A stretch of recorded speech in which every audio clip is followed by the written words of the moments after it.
Here are 10 things I wish I knew before studying animation. 1. You're no longer that one kid in class who could draw and impress everyone. Now you're like surrounded by other people who are just as good as you, and you need to learn how to stop comparing yourself to everyone all the time and just focus on yourself. Yes, some people are insanely talented and they have so much more experience than you and they draw since they've been in the womb or something like that. But that doesn't make you any less qualified or any less skilled or any less in general, because you have your own unique abilities and aspirations, and your journey is just different, and you'll get where you need to be, and your path will be as beautiful as anyone else's. Also, everyone has their own specific interest, and someone who is insanely good at doing character design might not be as good in script. Everyone has their own weaknesses and strength, and that's totally normal and okay. So I just want to tell you like a little story. When I was in my first year, I was really behind on a lot of things because most of the students, they came from art schools or like art lessons and stuff, and I was self-taught and I never really learned how to do things the proper way, and I felt like, what am I doing here? And in the beginning that was really frustrating, but by the end of the first year I already caught up to the other students' knowledge and I really closed the gap. Coming as a clean slate to something, you are more open for learning new things and experience new things, because sometimes when you are already knowledgeable, it's harder for you to improve because you are already confident that you are doing it the best way. And when you are open for learning and improving yourself, then you will learn and grow and improve on a faster pace than other students. So don't let that put you down. Give yourself a chance. 2. Sometimes your professors are amazing at their job, but they're terrible at teaching. And that sucks, especially if it's a subject that you really love or you really want to learn, but the professor is just so boring, you can't just focus anymore. I remember I had this one class about finances and art, and I chose this class because I thought it's like a practical course on how to market yourself and manage payments. I mean, this is what I initially thought the class is going to be about. The teacher, she kept talking about the climate crisis. For some reason, I don't know why. It was always the topic, and I'm not saying it's a bad thing, but just I don't know why every class has to be on the same thing. I don't know what to say. Most of the time I was either drawing on my iPad or I scrolled through Webtoon on my phone, and yeah, that was a really waste of time. On the contrary though, I had a class about the history of cinema, and I thought it's gonna be so boring, but it was actually really interesting and I really liked this class. So I don't know, be open your mind to new things. Also, it leads me to my next point. 3. I actually enjoyed the filler lectures. So you probably know any other college or university, you get tons of classes that don't exactly relate to your field, but are meant to open your mind to different styles and different approaches and different subjects and stuff like that. Sometimes those classes can be really, really boring, but maybe contrary to most people, I really enjoyed these classes. I wish I realized that sooner. I've always been obsessed with Greek mythology and I know a lot about it, so learning about Greek philosophy and the Renaissance and seeing the art and the sculptures. I was in Rome 2 years ago and I had a blast. I was in the Vatican Museum. We also went to the Borghese Gallery, and I actually saw the statue of the abduction of Persephone. I learned about it in art class my first year and I thought it's so beautiful seeing this sculpture in real life. First of all, it's the best sculpture I've seen like ever. I don't know if there is anything that compares to it. Let me know in the comments. There was like a mosquito that flew around and he landed on Persephone's leg, and I really wanted to kill that mosquito.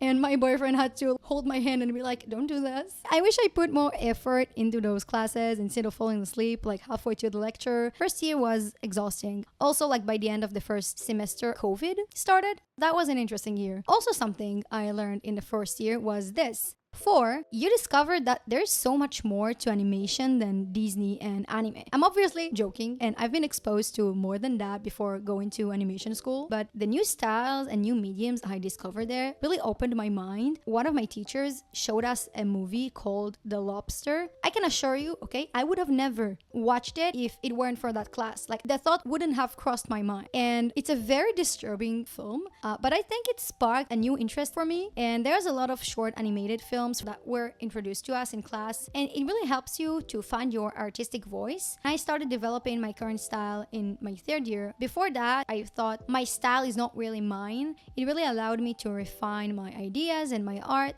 5, you learn how to accept criticism the hard way. Like, picture this. You're sitting in a classroom with your assignment projected on huge screen while your classmates and professors watch it and then they critique it. I will start by saying that criticism is great, but learning to take criticism well is a process, and not everyone knows how to take criticism well. It sometimes can lead to arguments between students or even between students and teachers. What I learned when I was in animation school is that I always listen to what everyone has to say. I'm not trying to defend, like a lot of people try to defend themselves. I was just trying to remind myself that criticism is good. I just don't need to take all of it to heart. There is something to learn from everyone. But also I want to add that not all criticism is valid, and you will learn the hard way how to differentiate them. When I was working on my final film, my final project, I had a professor. She thought that my horror film needs a happy ending. She tried to press me into changing the ending. I knew what I wanted. I knew what I'm trying to say, and she just didn't really understand that. And at finals day, after watching the film, I remember she said she was so happy I didn't change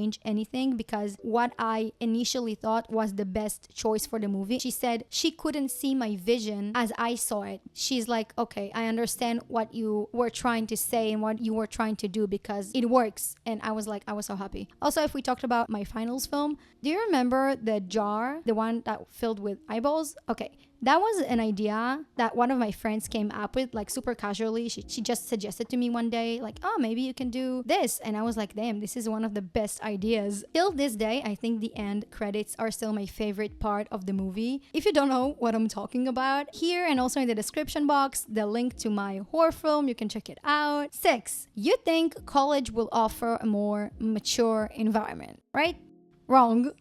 While the average student is at the age of 26, sometimes you feel like you're back in kindergarten and there's so much trauma. People form cliques within like the first 2 days, and it sometimes just felt like a 4-year-long high school musical. I'm not even kidding. I felt into that hole myself, but at some point it just becomes exhausting. I made amazing friends I still keep in touch with and I see a lot, but I also learned that some people are best left out of my life, and it's a hard lesson, but it's really one that I'm grateful for. Another lesson also about people is 7, you learn how to live with roommates, pay bills, and call your landlord crying after your boiler exploded in the middle of the night and floods your entire apartment. Yeah, that happened to me, okay? You will learn that everyone has their own rules about everything. People have their favorite cups, sleep schedule, they even have their favorite brand of toilet paper. I'm not even kidding. I shared a tiny fridge with 3 more people, and that was quite an experience, okay? Also, the fridge was always leaking on the floor, but you also gain lifelong friends and you have movie nights, and sometimes you cook meals together. If it's with the right people, you can get along so well and you really come back to a home, not just a house, which is amazing. You also really need to be aware of the fact that 8, turning your hobby into a 4-year commitment that will eventually become your job is tough. One of my biggest struggles is time management and marketing. Often fall into this rabbit hole of procrastination whenever I lose motivation. So yeah, I'm still working on that. I hope to improve on that in the future instead of just running away from it. It's a process, I guess, like anything else in life. If you have tips on that, if there is any social media experts here, let me know. Also on that topic, 9, they don't teach you how to find a job, or rather, they don't teach you the actual skills you'll need to find a job in the industry. Let me explain that. This might not be true for every place that teaches animation or art in general, but where I studied, most of the lessons they covered wide range of topics, mostly about film and the mechanics of animation, stuff like that. But the approach was more about teaching you how to create animation from scratch and how to become an independent artist rather than how to fit into the local animation industry. Now, where I'm from, the animation industry isn't so big, so that's one thing. Also, no one teaches you how to make a good portfolio or how to be a team player. The focus was more on developing individual artistic style. So most of the students, including myself, okay, were fixated on making their films. I don't think this is necessarily a bad thing. On the contrary, for me, it helped to reach deep insights and create films that now are a huge part of me, and they helped me so much in my journey. And